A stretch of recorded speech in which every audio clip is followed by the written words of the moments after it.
오늘은 시험의 유익이라는 제목을 가지고 함께 말씀을 나누겠습니다. 우리가 인생을 살아가는 동안에는 시험이 없을 수가 없다. 고난의 연속이다 하는 것처럼 시험의 연속이다. 같은 의미라고 생각이 듭니다. 여러분이 질병에 거하거나 또한 여러 가지 사건, 사고에 거하거나 그런 걸로 인하여 좌절과 또한 절망, 포기, 여러 문제가 있죠. 늘 우리는 부부 문제나 또한 자녀 문제, 또한 취업이나 직장이나 학업이나 또한 신앙, 이런 문제까지 수많은 시험들 앞에서 살아가고 있습니다. 아무리 우리가 의롭게 살고 있고 선하게 살고 있다 할지라도 우리에게는 그런 게 옵니다.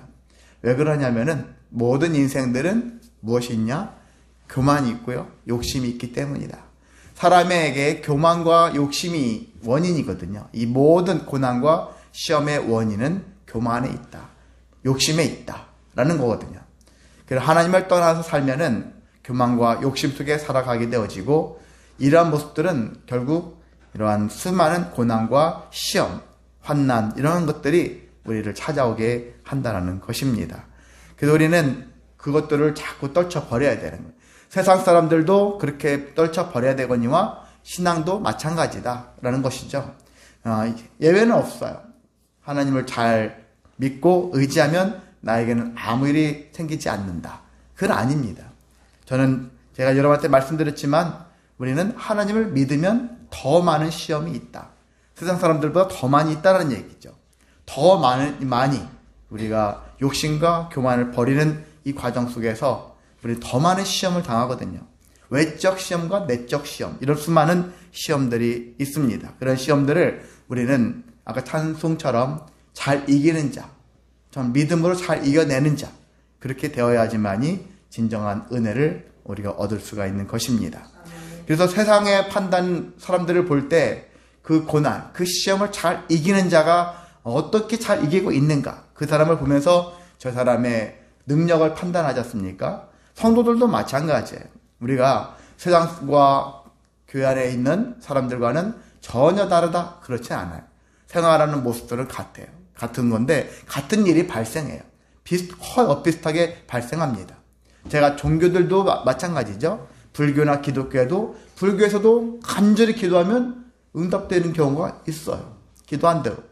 그리고 거기에는 누가 응답하는 거냐? 부처가 그렇지 않다는 거죠. 부처님이 응답하는 게 아니라 마찬가지로 하나님이 응답하십니다. 저는 여러분한테 말씀드리지만은 교회에 나오는 성도들한테만 하나님이 응답하시냐? 아닌 거예요. 세상 사람들한테도 하나님은 응답하십니다. 근데 그들은 하나님이 응답하시는지를 모른다는 거예요. 하나님은 세상 사람들도 사랑하십니다. 교회 나오는 사람들은 더 사랑하시겠죠. 근데 세상 사람들도 사랑의 대상이라는 얘기죠. 그들을 위한 하나님이시다. 우리만을 위한 하나님이 아니라 궁극적인 것은 우리를 위한 하나님이시지만 모두를 위한 하나님이시다. 라는 것들을 우리가 간과하면 안 된다는 얘기죠. 그래서 그런 것 같이 세상의 원리가 그렇습니다. 교회는 다르고 다른 종교는 전혀 다르고 그러니까 성질이 다르고 모든 게 다 다르냐? 그렇지 않다. 같아요. 비슷합니다. 이제 그런 것과 같이 그런 비슷한 동일한 것들이 우리 삶 속에 계속해서 이루어지는데 근데 우리는 신앙을 가진 자들이라는 얘기죠. 신앙을 가졌다는 얘기는 하나님과 모든 걸 결부시켜라. 하나님으로 인해서 어떻게 연결을 시켜야 되는가. 믿음과 결부시켜라. 바울이 우리에게 얘기하지 않습니까? 히브리서에도 그런 얘기 하지 않습니까? 믿음과 결부시켜라 이거죠. 그 여러분에게 일어난 다툼, 싸움, 이걸 영적 싸움이라고 하잖아요. 영적 싸움으로 이어붙이라는 거죠. 나에게 일어나는 거, 저 녀석이 나를 힘들게, 단순하게 그냥 힘들게 하는 사건으로만 치부하지 말고, 영적 싸움이구나. 그러려면 저 사람에게 지혜롭게 대하여서 이겨야 되지만, 내 자신도 그걸 또 하나님 말씀으로 지혜롭게 해서 내 자신도 이겨야 된다는 얘기죠. 그런 일들을 우리가 하면서 살아가야 하는 것입니다. 그래서 세상에서 일어나는 일은 교회 안에서도 일어난다. 신앙생활 하면서도 일어난다. 그럴 때 똑같아요. 뭐냐? 신앙생활 하는 사람들도 나에게 시험이 왔었을 때 내가 시험을 어떻게 잘 견디고 있는가. 사실 목회자가 성도를 판단하는 기준은 교회를 얼마나 잘 출석하냐, 얼마나 헌금을 잘하냐, 얼마나 전도를 잘하냐. 그런 얘기를 가지고서 기준 삼는 게 아니거든요. 저분이 삶 속에서 신앙생활을 잘 해내고 있는가. 하나님이 원하시는 모습대로 우리가 어떤 힘든 일이 있다 할지라도 그것들에 굴복하지 않고 하나님 뜻대로 정말 말씀대로 잘 이겨내고 있는가. 그게 가장 중요하다는 얘기죠. 얼마나 많이 했느냐, 교회에서 어떤 활동을 많이 했느냐, 그걸로 사람 판단한 것이 아니죠. 많은 교회에서는 오래 출석하고 이러한 헌금 많이 하고 교회 활동, 교회 봉사활동 많이 해야지 직분을 주고 자꾸 높은 자리로 넘겨주고 하는 이런 걸로 하지만은 그건 사람의 기준이거든요. 세상의 기준이죠. 하나님의 기준은 그렇지 않다. 제가 만약에 여러분한테 직분을, 권사나 장로나 어떤 그런 직분을 만약에 드리게 된다면 제가 뭘 할까? 다른 기준을 전 두진 않거든요. 정말 저분이 믿음으로 살기 위해서 몸부림치시는 분인가? 저는 그걸 보고 싶고 그것을 통해서 만약에 직분을 드린다면 그것을 기준하는 거예요. 다른 거 못할 수도 있습니다. 그렇지만 우리가 정말 나는 신앙인이다 라는 것들을 자각하면서 어떤 어려움도 내가 어떤 일이 발생할지라도 그걸로 시험에 빠져가지고 허우적대지는 않겠다. 그런 모습을 가진 자들이 진정한 하나님이 기뻐하실 만한 인생을 사는 자들이라고 저는 생각이 듭니다. 그렇게 살아내시기를 소망합니다. 우리는 시험은 때와 장소를 가리지 않고요, 사람을 가리지 않는다. 그것을 명심하셔서 언제든지 온다. 지금은 시험이 올 때가 아닌데? 그런 말이 어디 있습니까?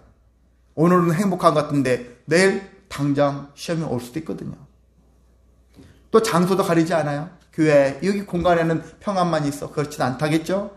또 사람을 가리지 않습니다. 세상 사람들 믿는 사람 가리지 않는다. 그래서 우리는 그러한 삶 속에서 시험은 반드시 온다. 반드시 오는데 그래서 우리는 시험에 대해서 성도들은 정의를 내려야 될 것이고 그것에 대해서 이것이 시험이 무엇인가 라는 것들을 발견해내야 되는 것입니다. 그리고 시험 속에서 시험이 우리를 병들게 하고 낙심에 이르게 하는 것만 있는 것이 아니라 시험 속에서는 우리를 유익하게 만드는 것들이 있다라는 것들을 발견할 줄 아는 것이 성도가 가져야 될 마음가짐이라고 할 수 있습니다. 저는 평상시 그런 생각을 하고 있고 제가 자녀들한테도 가끔 이제 그런 얘기를 하거든요. 세상에 100% 나쁜 것은 없다. 그리고 100% 좋은 것도 없다. 언뜻 사람들은 좋은 것을 찾아서 가잖아요. 이것만 가지면 100% 내가 가면 행복할 것 같고 다 해결될 것 같은데 100% 여러분을 만족시키는 건 하나도 없다라는 거예요. 마찬가지로 여러분이 순간 이것이 왔는데 나를 슬프게, 나를 힘들게, 나를 괴롭게. 그런데 그것이 마냥 여러분을 괴롭게 하고 힘들게 하고 슬프게 하느냐? 아닐 수 있다는 거예요. 돌아보면은 그 안에서도 나에게 또 유익이 있다 라는 것들을 우리가 발견할 줄 알아야 되는 것이죠. 성도는 바로 그렇습니다. 남이 보지 못한 것들을 발견할 줄 알아야 되는 거예요. 좋은 것만 보는 것이 아니라 때로는 그 안에서 나에게 오히려 해가 될 수 있는 것들도 발견할 줄 아는 지혜, 또 나쁜 것 같은데 그 안에서 유익을 발견할 수 있는 지혜, 이런 지혜로운 성도가 되시기를 소망합니다. 오늘 야고보는 뭐라고 합니까? 여러 가지 시험을 당하거든. 2절에 그러죠. 우리는 시험을 당하잖아요. 여러 가지 시험을 당합니다. 시험을 당하는데 여기는 뭐라고 하냐? 온전히 기쁘게 여겨라. 그렇게 하고 있어요. 온전히 기쁘게 어떻게 여기겠습니까? 온전히 기쁘게 여긴다는 것은 쉬운 일이 아닙니다. 어떻게 기뻐요? 시험이 오는데. 그런데 그렇게 가능합니다. 제가 2008년, 9년 때인가 9년도에 경주에 섰을 때 서울로 일주일에 한 번이지만 그 연대로 제가 코칭을 다닌 적이 있어요. 1년 동안 코칭을 배웠는데 그 배우면서 1년 동안 받치면 저 자신을 위한 코칭을 계속 학습을 했어요. 하다가 옛날에는 안 좋은 일 생기면은 먼저 제 몸이 그렇게 기억을 하고 있어가지고 안 좋은 일이 발생하면은 그것 때문에 불안하고 두렵고 걱정되고 근심하고 이게 막 한가득이었어요. 근데 코칭을 배우면서는 제 자신을 자꾸 돌아보는 거야. 이게 정말 죽을 일인가? 이렇게 이게 힘든 일인가? 이것이 절망스러운 일인가? 두려움에 빠질 일인가? 그런 생각이 들면서 또한 이게 해결 못할 일인가? 아니구나. 충분히 감당할 수 있는 일이구나. 이런 생각을 스스로 자꾸 하는 거예요. 그래서 저는 셀프 코칭이라 하거든요. 제 자신을 혼자 자꾸 코칭하면서 네가 지금까지 이런 식으로 살아왔는데 이제 그걸 바꿔라. 그게 제가 한 이제 40 다 됐을 때, 난 40이 넘어갔을 때 그때 시점인데, 그런 것들 돌아보면서, 어떤 사건이 터지면, 옛날에 사건 터지면, 어떤 사건이 발생하면 싫었어요. 사건 자체가 싫었어요. 사건이 생기면 몸도 마음도 막 그것 때문에 신경이 막 곤두서니까 그 싫어가지고 아무 일도 안 생겼으면 좋겠다. 그런 생각을 하며 살았거든요. 그런데 그래서 제가 코칭을 배우면서 또 당시에 복음이라는 것들이 제 안에 쑥 들어왔어요. 여러분 우습죠? 목회자가 복음에 대해서 당연히 복음을 잘 알겠지. 근데 여러분도 그렇지만요. 목회자들도 복음이 무엇인지 제대로 아는 분들 많지 않습니다. 그냥 여기는 성경 말씀 해가지고 이렇게 저렇게 짜집게 해가지고 여러분한테 말씀을 전했다 해서 그게 무조건 복음이냐? 그렇지 않을 수 있다는 얘기죠. 진짜 복음을 안다라는 것은 어려운 일이에요. 쉬운 일 같은데도 어려워요. 또 어려운 일 같은데도 쉬워요. 원리상은 간단하지만 성령님이 나와 함께 하시고 예수 그리스도를 많이 알수록 우리가 더 유익한데 그렇게까지 되기까지가 쉽지 않은 거예요. 이론은 쉬운데 그렇게 복음의 삶을 살아내는 것은 쉽지 않거든요. 그래서 제가 당시에 30대 후반에서 40대 초에 복음과 그리고 저 자신에 대한 코칭적인 그런 마인드를 제가 막 그때 많이 장착을 했었어요. 그러다 보니까 어떤 사건이 터지면 제 마음에 즐거움이 생기더라고요. 분명히 괴로운 일인데 왜? 그걸 막 고심해야 되고 그걸 막 판단해야 되고 예전에는 어떤 문제가 생기면 두려움과 근심, 막 절망, 낙심 이런 게 더 많이 왔다 했잖아요.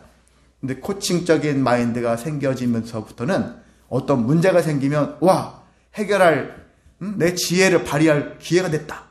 이런 생각이 들더라고요. 전부 다 바뀌어진 모습으로 제가 그런 인생을 살게 되었다는 것입니다. 그래서 저는 여기 야고보가 온전히 기쁘게 여겨라. 이 말씀에 대한 의미를 제가 어느 정도는 맛은 봤다는 얘기죠. 그래서 어떤 문제가 생기면 전보다는 그렇게 두렵지 않다. 전부 다 불안하지 않다. 그런 생각이 든다는 얘기죠. 여러분도 그래서 온전한 기쁨이 그런 넘치기를 원합니다. 어떤 시험이 올지라도 그걸로 인해서 절망하지 마시고 분명히 유익이 있다. 기뻐한다는 얘기 뭐냐면 유익이 발생하니까. 저도 왜 기뻐했느냐면은 이 사건을 해결하기 위해서 막 별별 아이디어를 짜는 거예요. 그 짜는 속에서 제 자신의 몰랐던 능력들이 나타나더라고요. 그러다 보니까 엄청 재밌어요. 즐거워요. 정말 기쁘더라고요. 그런 맛이 있으니까.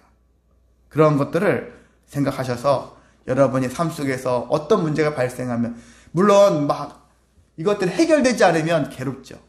근데 해결하기 위해서 몸부림치다 보면은 참 시험도 기쁘구나. 시험을 당하지만 이것도 기쁜 일이구나. 라는 것들을 능히 고백할 수가 있습니다. 자, 그러면 본격적으로 우리가 한 4가지 측면에서 시험을 당할지라도 우리에게는 유익이 있다. 한 4가지 측면에서 유익. 이건 세상적인 유익이 아니라 주님 안에서의 유익입니다. 주님과 함께 함으로 인한 유익이에요. 시험을 당한다 할지라도 세상에서 내가 잘못하고 범죄를 저질러서 생겨지는 시험이 아니라 주님을 잘 믿음으로 신앙생활을 제대로 온전히 하고 싶은데 그러지 못할 시험에 빠지게 되는 그런 상황들을 주로 염두에 두면서 우리가 말씀을 봐야 되거든요.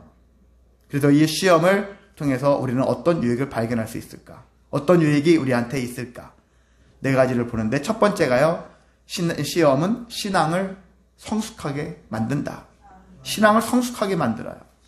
야고보는 성도의 시험을 뭐라고 봤냐면 믿음의 시련이다. 3절에 그렇죠. 믿음의 시련이 왔다. 그렇게 얘기를 하고 있어요. 당장 외형적인 모습은 시련인데 그 시련을 내가 잘 당해내면은 성장해요. 시험이 왔지만 어떤 사람은 시험을 정말 짜증내고 막 불안과 두려움 속에만 받아내면은 이 사람은 성장이 아니에요. 이 사람은 도태당해요. 멸망할 수 있어요. 그런데 그것들을 시험을 내가 잘 이겨내는, 내 마음에서 삶 속에서 잘 이겨내면은 나를 성장의 열매가 될 도구가 될 수 있어요. 성장시키는 촉진제가 될 수 있어요. 성숙시키는 또 촉진제로서 역할을 할 수가 있다는 것입니다. 그래서 우리는 여러분이 가끔 유혹에 빠질 수 있죠. 아, 오늘은 교회 가지 말을까? 정말 부득이한 경우가 아닌데 괜히 오늘 가기 싫어. 아예 가지 말자. 때문에 직장도 그럴 거고 학교도 가기 싫을 때도 있고 막 그렇잖아요. 뭔가 하기 싫어 그냥 귀찮아 이런 생각이 들 수 있을 때가 있어요. 이런 종류의 일들이 있었을 때 그런데 그럼에도 불구하고 그래도 가야지 가는 거예요. 누구랑 약속했는데 약속을 쉽게 잘 바꾸는 사람들이 있어요. 저도 예전에 제가 고백했지만 저는 청소년 때 청년 때 저도 약속을 많이 바꾸는 사람이었어요. 친구들한테 뭐 간다 해놓고서 안 가는 거예요. 안 갈 구실을 찾는 거예요. 그런 식으로. 물론 이유는 있었어요. 다른 이유들. 뭐 건강이 연약해서 아니면 돈이 없어서. 그들과 함께하면 돈이 들어가야 되는데 돈이 없으니까. 그냥 안 갈 구실을 찾는 거죠. 여러 가지 이유를 대지만 이미 약속한 것을 자꾸 핑계거리를 찾는 그런 모습을 처음부터 안 간다 할 것이지. 이런 식으로 하는 건데 제가 어느 순간 이건 참 잘못된 거구나. 목회자로서 보니까 제가 왜 약속을 언제부터 잘 지키기 시작했냐면요. 하나님의 말씀이 우리는 무슨 말씀으로 여기냐면 구약, 신약 하잖아요. 약속이란 말이죠. 약속의 말씀. 저는 하나님을 신실하신 하나님이라고 얘기할 때 그걸 다르게 번역을 한다면 하나님은 약속을 잘 지키시는 분이다. 신실하다라는 것과 약속을 잘 지키다라는 것들은 같은 내용이에요. 그래서 신실하신 하나님, 약속을 잘 지키시는 하나님. 약속을 잘 지키는 정도가 아니라 하나님은 당신이 약속한 것은 반드시 지키는 분이다. 대체로 잘 지키시는 분이 아니는 것이 아니라 하나님은 반드시 지키는 분이다. 그러면 성도는 어떻게 살아야 되죠? 성도들도 하나님을 닮아간다잖아. 우리가 예수님을 닮아간다. 옛날 아이들 한참 유행이죠. 예담 이렇게 해가지고 자녀를 예담이다 이렇게 이름을 짓는 부모들도 있어요. 예수님을 닮자 그런 쪽 의미로. 근데 닮으려고 하면 어떻게 닮아야 되죠? 제일 중요한 덕목은 약속을 잘 지키는 거예요. 자기 자신과의 약속, 하나님과의 약속, 사람들과의 약속. 한번 정해놓은 약속을 내가 한번 내 입 밖으로 내냈다면 약속을 지키는 것. 그것이 성도들에게 가장 중요한 요소다 라고 할 수 있는 것입니다.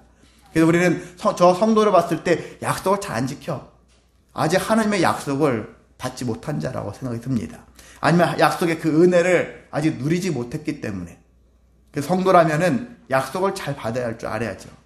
약속을 발견할 줄 알아야 되고 나도 하나님처럼 약속을 최대한 지키기 위해서. 정말 부득이한 경우 운전하고 가면서 교통사고 났어. 그럼 제 시간에 못 갈 수 있잖아요. 이게 부득이하잖아요. 내가 어떻게 한 것이 아니라 그냥 가기 싫어.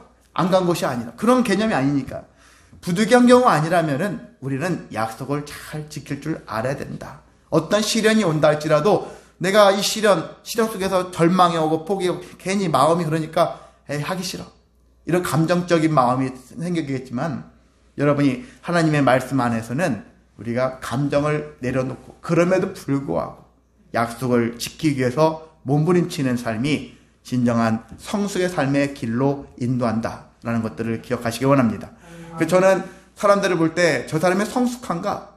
뭘 봅니까? 지금 얘기한 것처럼 약속을 잘 지키는가? 그것을 바라보기 시작했다는 것이죠. 여러분도 저를 위해서가 아니라 여러분 자신도 하나님을 생각한다면 그 약속의 하나님을 만나기를 원한다면 여러분도 약속을 누군가 했다면 약속을 잘 지켜 나가시기를 소망합니다. 예, 두 번째는요, 시험은 인내를 만들어 낸다라고 했습니다. 시험은 인내를 만들어 낸다. 세상은 문화가 자꾸 발달해 가죠. 여러 가지 막 우리가 정말 따라갈 수 없을 정도로 엄청난 빠른 속도로 가고 있어요. 그 세계적으로 유명한 막 회사들이 있거든요.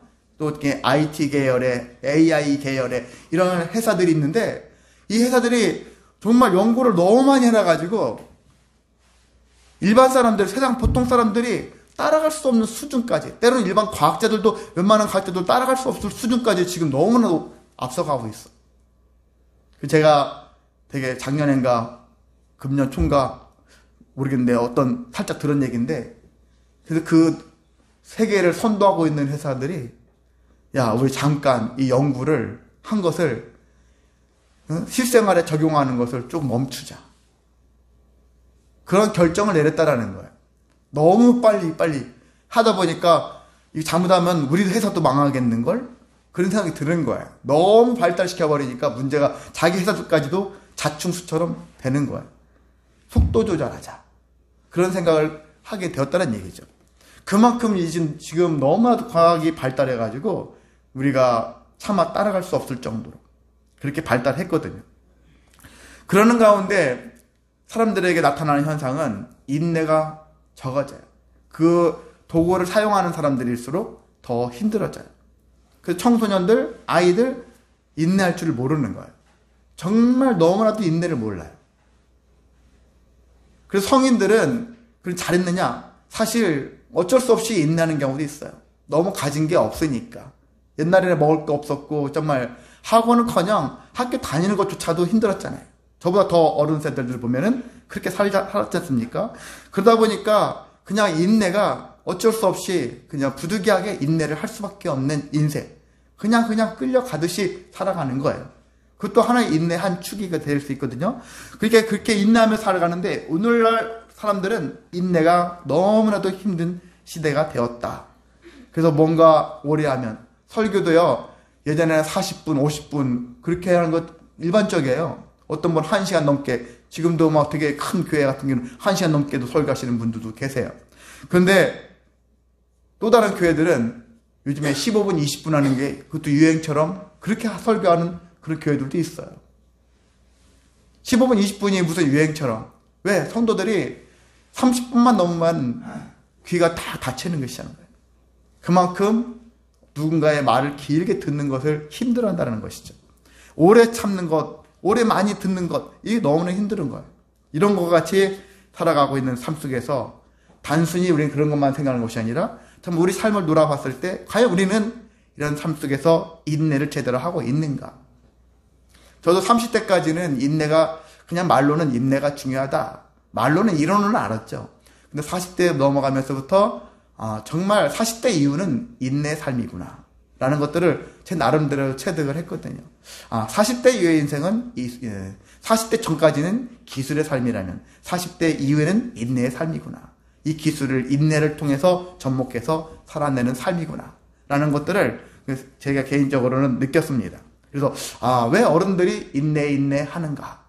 왜 성경에서도 인내를 자꾸 주장하는가? 강조하는가? 그런 것들을 깨달으면서 인내가 참 중요하구나. 제가 신앙생활에 대한 정의를 여러분한테 계속 가끔 말씀드리잖아요. 그럴 때 신앙생활이 하나님의 약속을 믿고 예수님 그리스도를 잘 믿어서 하나님의 은혜와 상급을 가지고 살아가는데 제일 마지막 제 구절을 인내라고 했잖아요. 끝까지 하나님 나라 갈 때까지 인내하며 살아가는 삶이 신앙생활이다. 그래서 신앙생활은 반드시 인내가 들어가야 하는 것입니다. 그래서 나는 신앙생활을 인내하면서 할 거야. 끝까지 할 거야. 하는 그런 마음을 가지고 살아가야 하는데 젊은 이들한테 얘기하면 인내하면 벌써 귀를 닫아버리죠. 근데 인내는 필요합니다. 왜 필요하냐? 신앙생활에는 무엇이 들어가냐? 대표적인 것이 순종이 들어가요. 하나님 말씀대로 순종하겠습니다. 그리고 인내가 들어가는 거예요. 하나님 말씀대로 순종하는 삶을 계속해서 인내하면서 하겠습니다. 이것이 신앙생활의 그러한 가장 축이 되는 삶이기 때문에 인내가 반드시 들어가는 삶이거든요. 순종과 인내, 그 신앙인의 삶은 순종과 인내로서 하나님께 나 자신을 믿음으로 증명해내는 삶이다 라는 것들을 기억하시기를 원합니다. 자, 그래서 우리는 시험을 당하게 되어지면 말씀대로 순종하겠다, 문제가 해결될 때까지 나는 인내하겠다 하는 굳은 결심을 가지시기를 원합니다. 자, 여호수아가 이제 사람들 데리고 여리고성을 함락시키기 위해서 가나안 땅에 들어갔을 때 방법이 뭡니까? 하나님이 알려주셨죠. 매일 여리고성을 한 바퀴씩 돌아라. 며칠 동안? 6일 동안. 그리고 7일째는 어떻게 돌아요? 7번을 돌아라. 성 주변을 매일 돌고 7일째는 7번을 돌으래요. 그런데 여리고성이 저절로 무너져 버렸다. 그런 얘기죠. 우리는 단순히 여기서 생각할 때 어떤 것을 우리가 여기서 교훈을 얻을 수 있느냐면은, 여기서 얘기하고자 하는 것은 하나님이 이스라엘 백성들에게 무엇을 요구하신 것이냐. 하나님께서 순종을 요구한 거라는 얘기죠. 어떻게 보면 말도 안 되는, 백성들 입장에서는 성을 도는 게 뭔 의미지? 근데 그냥 시키는 대로 순종을 하는 거예요. 7번째 날은 또 7번 돌아요. 왜 이게 한 번만 돌지도 7번이나 돌아. 또 그냥 돌아요. 말씀대로, 때로는 뭔지도 모르지만 말씀대로 순종하겠습니다. 순종하는 모습을 보이는 것이죠. 그리고 7일이라는 기간 동안에서 우리는 7일간이지만은 7일 동안 인내하는 거예요. 오늘도 돌고 내일도 돌고 또 도네? 그만 좀 돌았으면. 근데 계속 돌아라. 마지막에 더 많이 돌으래요. 그것을 인내하면서 그 일들을 수행하는 것이죠. 그래서 여리고성의 함락 사건은 이스라엘 백성들한테는 순종과 인내를 가르치기 위해서 하나님이 그렇게 명하신 것이었다 라는 생각을 여러분이 생각하셔서, 하나님이 여러분의 삶 속에서, 가정에서, 직장에서 이와 같은 여리고성을 함락하기 위한 방법처럼 우리에게 순종과 인내를 요구할 수 있는 그런 하나님의 음성을 여러분이 들으시기를 원합니다. 자, 그래서 시험을 통해서 인내를 만들어낸다겠죠. 그래, 인내가 발생해요. 인내가 발생하면은 그 인내를 차버리지 마시고 인내를 받아들이시기를 원합니다. 인내를 받아들이시고 인내를 만들어 계속 내어지면은 뭐라 하냐? 인내가 4절에 보니까 너희로 온전하고 구비하여 조금도 부족함이 없게 하겠다. 하나님이 이렇게 약속을 하신다는 것입니다. 여러분이 정말 온전해지고 구비가 되어지고 부족함이 없게 되어지는 거 원하시는 삶이 아닙니까? 이걸 원한다면은 인내하시라는 얘기죠. 인내하며 최후의 승리자가 되시기를 소망합니다. 자, 세 번째는 시험은 주님의 지혜를 얻게 한다는 것입니다. 세상은 강해 보이죠. 강해 보이나 실상은 약해요. 사람들이 연약하니까 돈이나 명예나 권세 이런 걸로 막 세워가는 거예요. 이걸로 자기를 대변하는 거예요. 인간이 뭐가 강합니까? 여러분이 사자나 호랑이 앞에 서 있으면 잡혀먹는 건 시간 문제예요. 아무것도 아닌 존재예요. 개 몇 마리만 달려들어도, 아니 맹견 한 마리가 달려들어도 우리가 죽을 수도 있는 거 존재예요. 별것도 아니에요. 되게 연약한 존재들이 강한 척하는 것이죠. 무엇으로? 지금 말씀드린 것처럼 돈이나 권세나 이런 걸로 강한 척하는 거예요. 지식이나 건강 이런 걸로 강한 척하지만 실제는 연약하고 또 어리석은 존재들입니다. 왜? 본질적으로 죄인들이기 때문에. 그럼에도 불구하고 나름대로 계속해서 시행착오를 합니다. 계속 시행착오를 하면서 수많은 지혜들이 쌓이죠. 그래서 세상 사람들, 지금 살아가는 사람들은 예전에 오래전 선조들이 만들어 놓은 그런 시행착오를 통해서 만들어 놓은 축적된 지혜를 가지고 사는 거예요. 그나마 그래서 옛날 사람보다 지금 사람들이 더 문화적으로 마치 신사 숙녀처럼 살고 있는 것과 같이 사는 것입니다. 그런데 그들의 삶을 놓고 본다면 어떤 삶이냐? 여전히 낮은 차원의 삶이다. 차원이 낮은 차원이에요. 고차원의 삶을 사는 것이 아니에요. 신앙인의 삶은요, 고차원의 삶이거든요. 하나님을 믿는 행위는 엄청난 고차원의 삶을 살아내는 것입니다. 제 얘기도 바울도 그렇게 했어요. 고지식하다 하는 것인데 높은 지식을 얘기하잖아요. 높은 지식을 요구하고 있고 높은 지혜를 얻을 수가 있는 것입니다. 여러분은 가끔 이제 유튜브 같은 거 보면은 되게 유명한 강사에 있어요. 여자분. 말 정말 어떻게 말을 저렇게 잘할까? 김미경이라는 강사 아시죠? 김미경이라는 어떤 우리 생활 속에서 정말 유익한 얘기들을 많이 하는 분인데, 그분도 뭐 엄청 유명하게 활동하다가 여러 가지 시련도 경험하고 좀 많이 낮아졌더라고요. 많이 겸손해졌더라고요. 근데 제가 며칠 전에 언뜻 잠깐 봤는데 간증을 들었는데 예수님을 영접을 했더라고요. 영접을 했는데 영접하고 나서 자기가 고백하는 얘기인데 제 마음에 감동이 싹 밀려오더라고요. 어떤 게 얘기하냐면 자기는 예수님을 만나기 전에는 여기저기 막 이렇게 살으라고 저렇게 이렇게 해라고 막 강조하며 살았는데 돌아보니까 예수님을 믿는 일이 고차원의 가르침, 고차원의 지혜였다 라는 얘기죠. 세상 그동안 자기 해왔던 것들은 나름대로 유익은 해요. 유익하지만 하나님을 믿는 것보다 비하면은 저 낮은 차원에 지나지 않았더라. 이렇게 고백을 했더라고요. 여러분은 지금 되게 고차원의 삶을 살아가고 있습니다. 자부심이 있어야 되는 거예요. 성도로서 자부심이 있어야 되는 거예요. 성도인 것이 부끄러우면 안 되는 것이죠. 나는 정말 고차원의 삶을 살아가고 있는 사람이에요. 명문대를 나와야지 저 사람이 잘 나가고 있고 고차원의 지식을 갖고 있고 고차원의 지혜를 갖고 있는 것이 아니라 예수 그리스도를 잘 믿는 삶을 살아내는 사람들이 정말 고차원의 삶을 살아가고 있다. 그런 여러분이 확신을 가지시기를 원합니다. 그래서 왜 그러느냐? 우리는 내 자신이 부족한 거, 연약한 거, 여전히 죄 가운데 있는 걸 알잖아요. 세상 사람들은 그걸 감추려고 하는데 우리는 드러냅니다. 남들은 미련하다 가죠. 왜 자기 약점을 왜 드러내지? 근데 우리는 드러냄을 통해서 더 강해질 수 있고 승리할 수가 있기 때문이다. 그 우리는 구해야 되는데 고차원의 삶을 살아가는데 이 지혜, 시험을 통해서 지혜를 얻을 수 있는데 그럼 어떤 지혜냐? 상생의 지혜를 저는 얘기해요. 상생의 지혜. 상생의 지혜는 여러분 알다시피 너도 나도 다 잘 되는 거예요. 내가 이 지혜를 적용시키면 나도 잘 되고 우리 가족들도 모두가 잘 되고 내 이웃들도 다 잘 되고 좋아지고 다른 사람이 봐도 정말 저 지혜를 사귀어가지고 모두가 다 함께 박수 쳐줄 수 있는 지혜. 이런 지혜 그런 게 어디 있어? 있어요. 여러분이 그 지혜를 발견하는데 하려면은 처음에는 머리가 아파요. 생각해 보세요. 우리가 이만큼 있는데요. 이 사람들 제껴놓고 어떤 한 음식이 있는데 저 음식을 나 혼자 차지하겠어. 그건 쉬워요. 다른 사람 제껴두고 내가 혼자 저 음식을 차지하려고 하는 방법은 다양해요. 엄청 많아요. 근데 나는 포기하고 다른 사람한테 주는 것도 쉬워요. 이게 더 쉽겠죠. 그런데 나도 먹어야 되겠고 우리 모두가 같이 다 더불어서 먹어야 되겠어. 그런 것들 지혜를 발휘하는 것은 어려워져요. 갈수록. 그 주변 사람들이 끼리끼리만 잘 노네. 그게 아니라 옆에서 주변 사람 상관없는 사람들이 봤을 때 야 정말 저 사람의 지혜는 훌륭하다. 박수 쳐줄 수 있는 지혜는 더 발견하기 어려워요.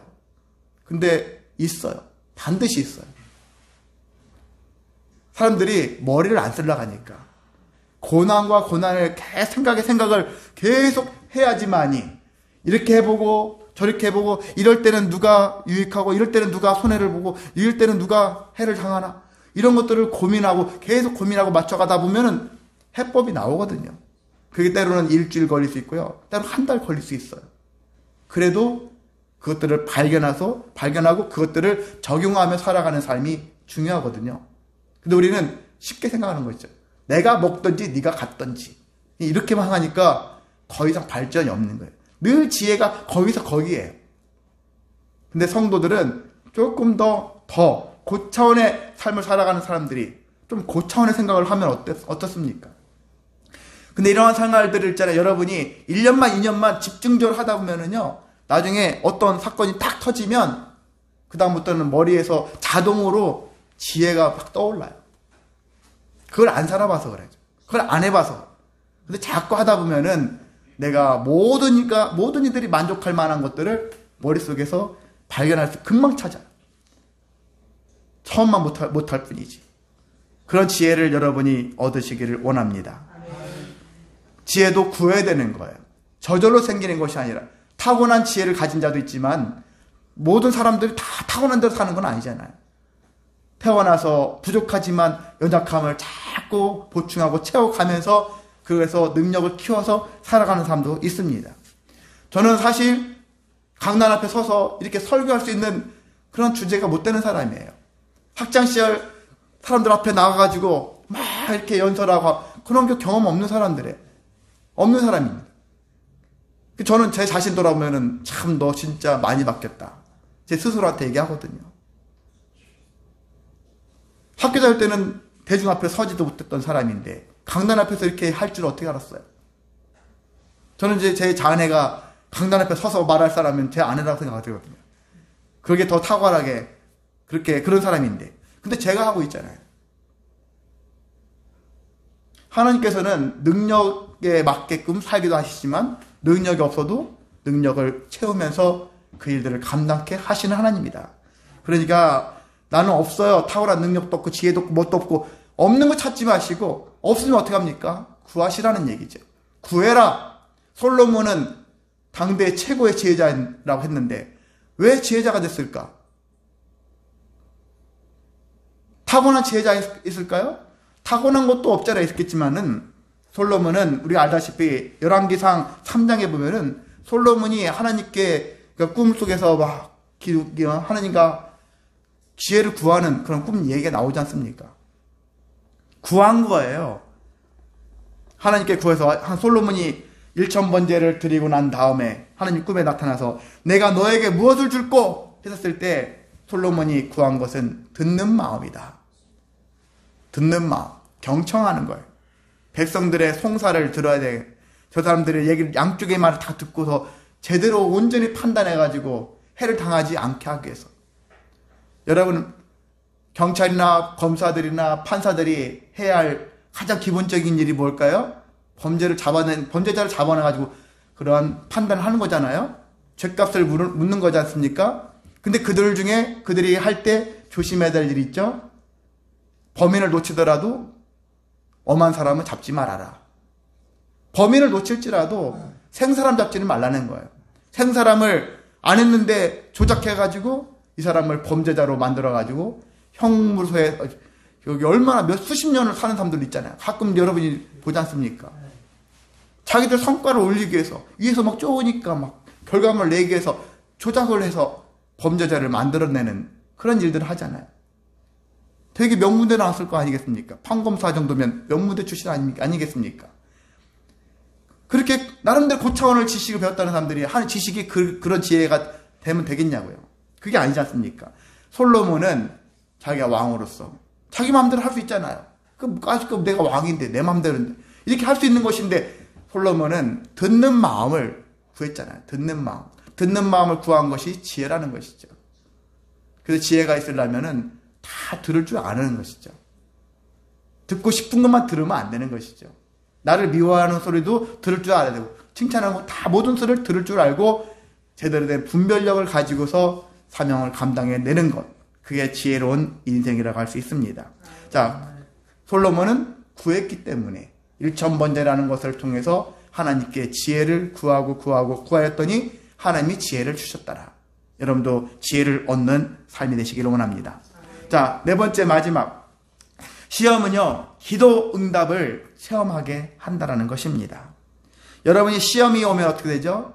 절망에, 낙심에, 부정적인 생각에 먼저 빠지겠죠. 그런데 신앙인이라는 사람들은 이런 시험이 오면은 어떻게 해요? 하나님께 기도를 하는 것이죠.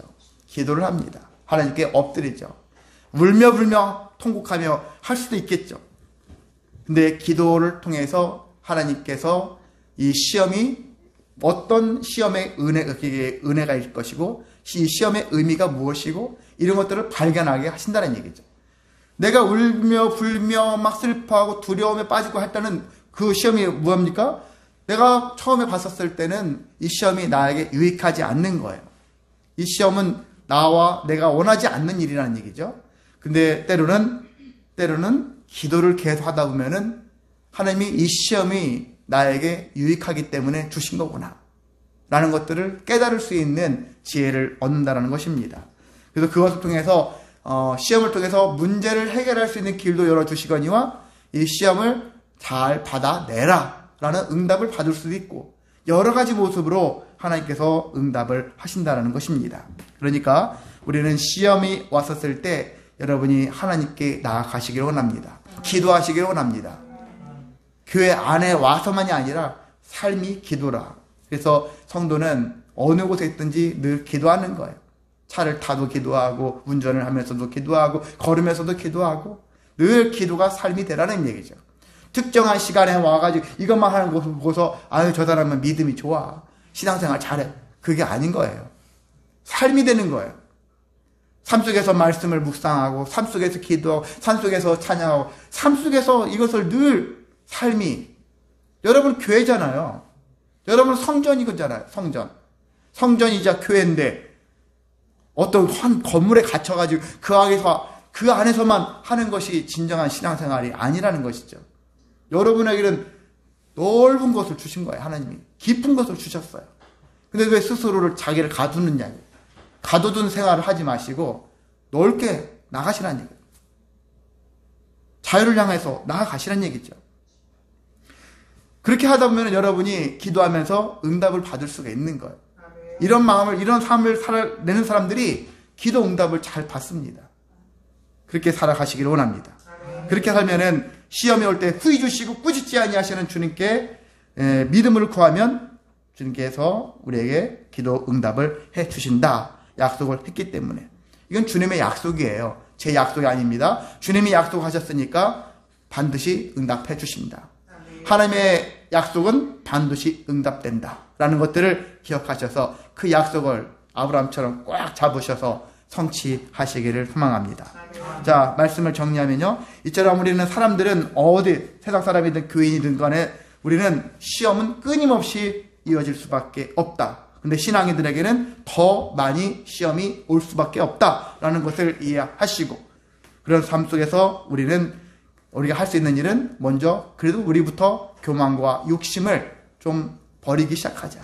하루아침에 다 버릴 수는 없지만 계속해서 목표를 여러분이 100%에서 90% 자꾸 낮추는 것처럼 낮춰가며 살자. 목표를 세워서 저는 어제보다 오늘 덜 교만하게 덜 욕심부리며 살자. 이런 마음을 살아가시기를 원합니다. 그리고 시험에 대한 충분한 이해를 가져서 그렇게 살아갈 때 먼저 의심하지 말자. 하나님에 대한 약속을 의심하지 말자. 의심하게 되어지는 것들은 곧 두 마음을 품게 만든다는 얘기죠.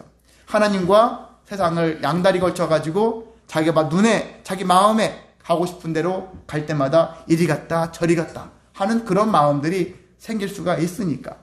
근데 하나님에 대해서는 여러분이 아예 말뚝을 박으세요. 심지를 견고하게 하셔서 두 마음 품지 마시고 체계를 세우라는 얘기예요. 하나님이 가장 높고 그 밑에 돈도 권세도 명예도 중요합니다. 여러분 건강도 중요하잖아요. 근데 하나님보다 높을 수는 없다. 이런 체계를 세워서 살아야 되지 권세 필요 없습니다. 그렇게 하면 안 되는 거죠. 이것도 중요합니다. 그렇지만 하나님이 가장 중요합니다. 성도는 이걸 이렇게 고백할 줄 알아야 한다는 것이죠. 그런 사람이 뭐냐면 두 마음을 품지 않는 거예요. 왜? 신앙의 체계가 딱 세워진 사람이 두 마음을 품을 필요가 없어요. 딱 세상은 나쁘고 하나님은 좋고 세상은 다 버리고 이렇게 하려고 자꾸 흔히 여러분이 담배를 피우는 사람한테 담배 끊으세요. 담배 끊으세요. 술 막 좋아하는 사람한테 술 끊으세요. 이런 사람한테 끊으세요 한다 해서 쉽게 끊냐고요. 그게 아니라 그것보다는 하나님이 더 좋은 것입니다. 이렇게 얘기하면서 하나님을 통해서 자연스럽게 저것이 더 중요한 게 아니구나. 저게 더 소중한 게 아니구나. 이런 것들을 알게 하고 그런 삶을 살아내게 하는 것이 성도의 삶이라는 것을 우리가 기억해야겠습니다. 자, 그렇습니다. 우리는 시험에는 바로 주님이 우리에게 여러 가지 일로 유익하게 만드신다. 유익하게 주시는 것이라는 것들을 기억하셔서 여러분 지금 우리 교회도 시험이라면 시험 중이겠죠. 늘 시험이겠지만 늘 시험 중이겠죠. 여러분의 가정도 시험일 것이고 우리 사업장도 시험일 것이고 다 학생들은 당연히 늘 학교도 시험도 봐야 되겠지만 우리의 이 수많은 인생의 시험 앞에 우리는 넘어가지 마시고 굴복하지 마시고 믿음의 승리를 이루며 살아가는 저와 여러분 되시기를 주님의 이름으로 소망하고 축복합니다. 네, 이 시간 찬송하시고 뜨겁게 기도하시겠습니다.